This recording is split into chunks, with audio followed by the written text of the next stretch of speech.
The Burden of Bad Ideas: How Modern Intellectuals Misshape Our Society, by Heather MacDonald. Copyright 2000 by Heather MacDonald. This full-length reading was published by arrangement with Ivan R.D. Incorporated and was produced in 2001 by Books on Tape Incorporated, which holds the copyright thereto. This book has 234 pages and is read by Anna Fields.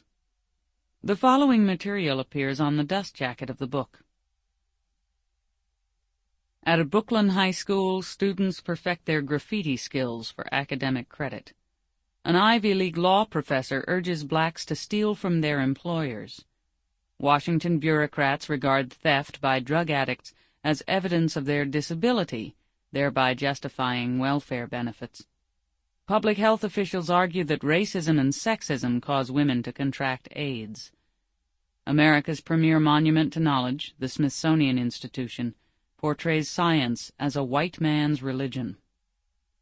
These are just a handful of examples from the upside-down world of public policy that Heather MacDonald explores in The Burden of Bad Ideas.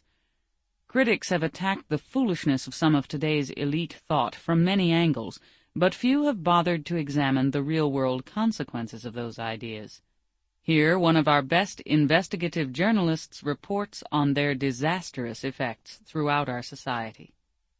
In closely reported stories from the streets of New York to the seats of intellectual power, Ms. MacDonald shows how bad ideas get started and then acquire a life of their own.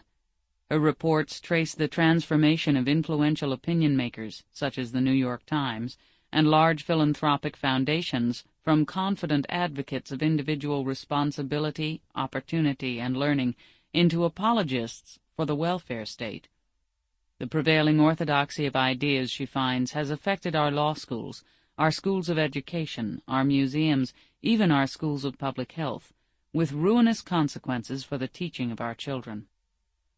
Ms. MacDonald argues that our policies grow out of a powerful set of ideas that have governed the public debate for decades, the product of university faculties and a professional elite who are convinced that America is a deeply unjust society. And while these beliefs have damaged the nation as a whole, she observes, they have hit the poor especially hard. In writing on poverty and education, the reality I have observed again and again in welfare offices and urban classrooms, she notes, is so dissimilar from that presented in the mainstream media that I sometimes wonder whether their reporters and I occupy the same universe.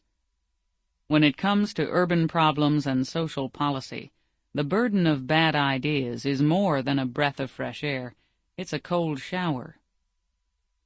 Heather MacDonald is a John M. Olin Fellow at the Manhattan Institute and a contributing editor to City Journal, the quarterly magazine of urban affairs where most of the pieces in this book originated.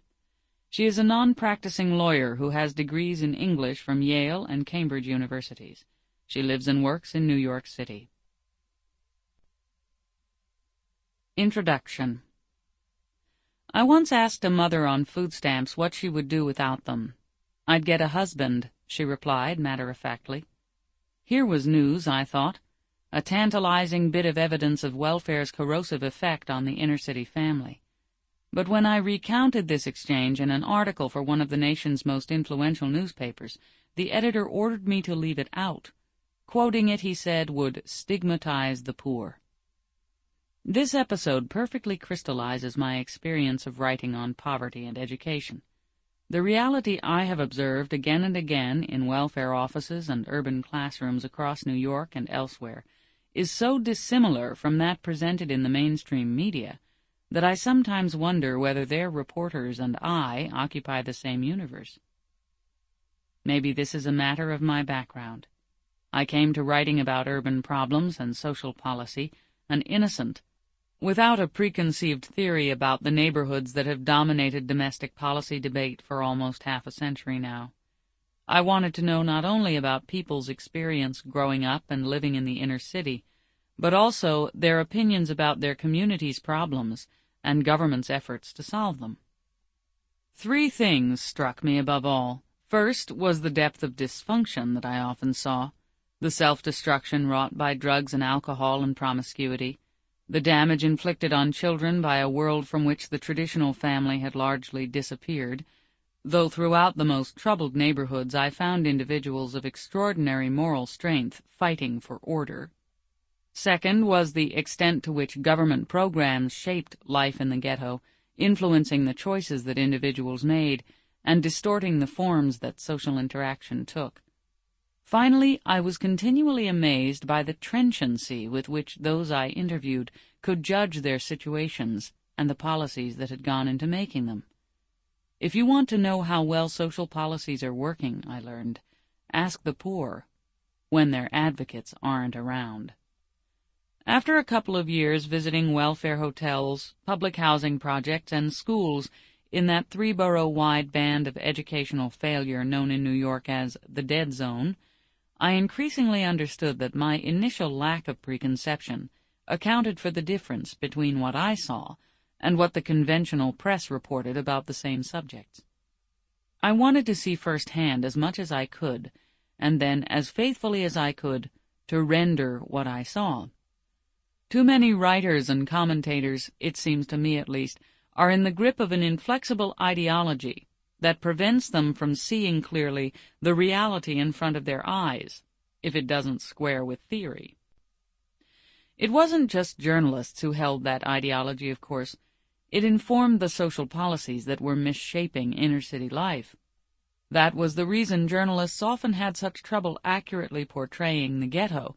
They couldn't face the fact that the programs and principles they supported with such fervor didn't work. Or worse, these principles actually harmed the poor who were their supposed beneficiaries. But what gives the ideology such hold over people as intellectual and engaged as my journalistic colleagues? It assures its adherents that they are compassionate and caring, merely by virtue of subscribing to it.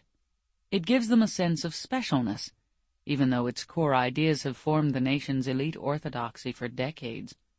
And indeed, these orthodox ideas have permeated the nation's elite institutions so thoroughly that it is difficult to escape their sway. I was fascinated to observe and to report on how they had transformed such cultural bastions as the New York Times and the great philanthropic foundations that for more than a generation have helped set America's social and cultural agenda. I looked at how they had transformed our law schools, our education schools, our museums, even our public health schools, with further consequences for public health policy and for how school children are taught. And finally, I traced how this reigning intellectual orthodoxy affected the press's coverage of the shooting of Amadou Diallo by 4 New York police officers, and what effect this cause célèbre had on law enforcement in New York. The more I learned, the more I understood how it could be that the fact that something was true, a welfare mother's damning admission regarding welfare and family structure, say, came to matter less than maintaining certain false but ego-massaging ideas about poverty, social responsibility, and race. What are these destructive and blinding ideas? First among them is the notion that the poor cannot be held responsible for their own behavior, because they are victims of an unjust and racist American society. Buttressing this idea are a series of corollaries: that government can assume the role of parents, that America's ineradicable racism and sexism require double standards for minorities, that reason is a tool of male oppression, and that education is not about knowledge, but ethnic empowerment. How do these ideas skew the presentation of reality in the mainstream press, beyond simply suppressing it like the editor described above? Late last year, the New York Times held up a young woman named Eve Engesser as a poster victim of New York's allegedly heartless policies toward the homeless. Miss Engesser faced eviction from her public shelter accommodation, as well as temporary separation from her children, because of her failure to follow the state's new shelter work requirements. The Times quoted a local minister approvingly. "They set these people up to fail," he fumed, "and then they sanction them when they do fail." But this is very far from the truth.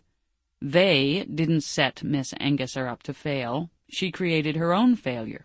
She had her first child at age 13 with another 13-year-old who promptly disappeared. Her second child came 4 years later by an equally temporary. Sample complete. Ready to continue?